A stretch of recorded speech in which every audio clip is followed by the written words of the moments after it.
Togo, 5 chefs d'État pour régler la crise togolaise, une liste qui n'arrange pas le pouvoir. Les USA prennent position pour les manifestants. Le jeudi dernier, l'ambassadeur des USA au Togo David Gilmour a rencontré le président de l'Assemblée nationale du Togo, Dama Dramani au sujet de la situation politique que traverse le pays depuis le 19 août 2017. Au point d'orgue des échanges, le représentant des USA au Togo a placé la protection des marcheurs. Nous avons discuté de la situation socio-politique qui prévaut dans le pays.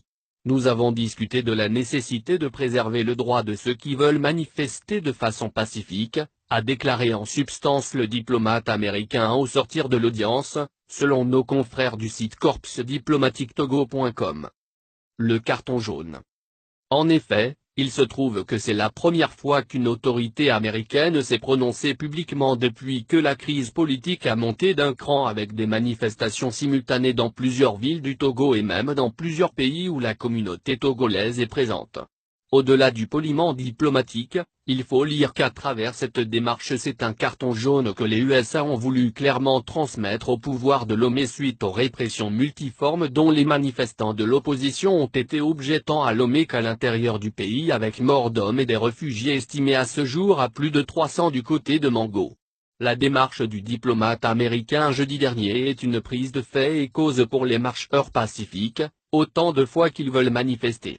Et certainement que la gestion très professionnelle qui a été faite des poses de barricades par les manifestants le 5 octobre dernier est une résultante de la démarche M.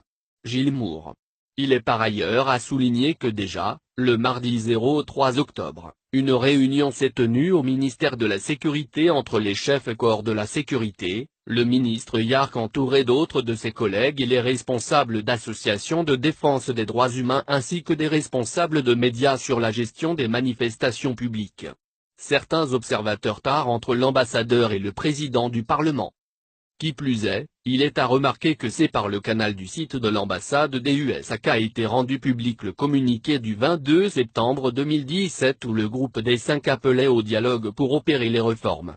Un contre-pied à la voie référendaire qu'avait choisi le pouvoir, 3 jours plus tôt, à travers le vote par ses 62 députés au Parlement du projet de loi portant modification de la Constitution rejeté alors par l'opposition. Parlement analyse simplement que cette rencontre n'était qu'une première étape de la demande des Américains avant l'audience qui a suivi 48 heures plus tard.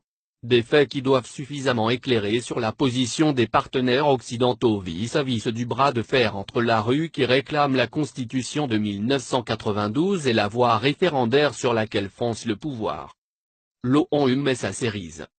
On en était là quand hier soir, une information venue des nations a fait état de la mise en place d'un groupe de 5 chefs d'État de la sous-région pour se pencher sur le problème togolais.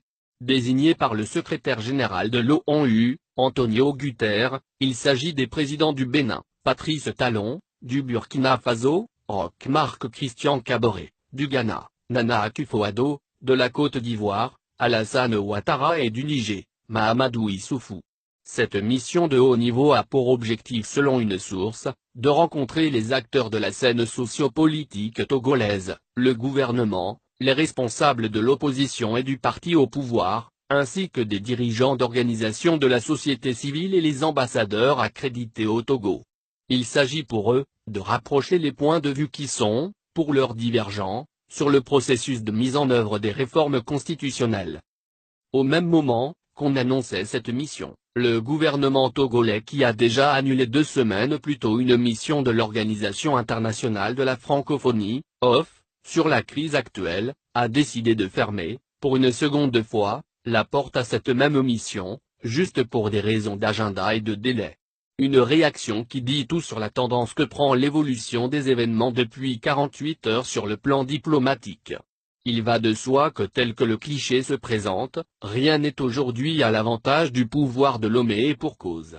À défaut de s'exécuter au dialogue qu'il les avait recommandé au pouvoir togolais à l'opposé de la voie référendaire qu'il avait pris, les Nations Unies reviennent aujourd'hui dans une posture de recadrage et de quasi-sommation en envoyant 5 chefs d'État voisins pour régler la crise entretenue depuis le 19 août dernier.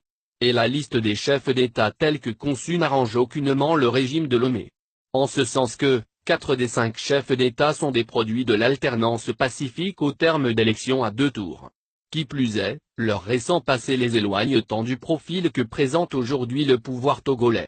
Le Béninois Talon a lui proposé au départ de ramener le mandat présidentiel dans son pays à un seul avant de se faire débouter par l'Assemblée nationale.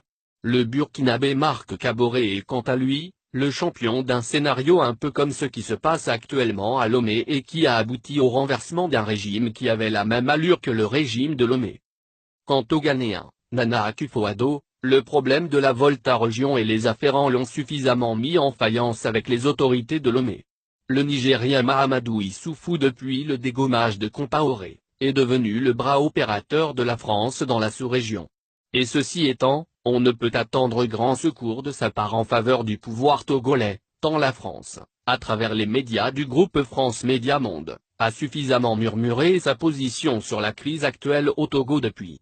L'Ivoirienne Alassane Ouattara qui doit également faire face à une crise dans son pays, reste le seul homme proche de Forgnès Simbé mais il ne peut aller contre la position de la France au regard de ses relations avec l'Hexagone.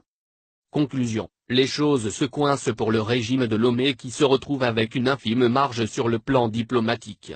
Le vent semble donc tourner en faveur de l'opposition à qui il revient désormais de s'appliquer.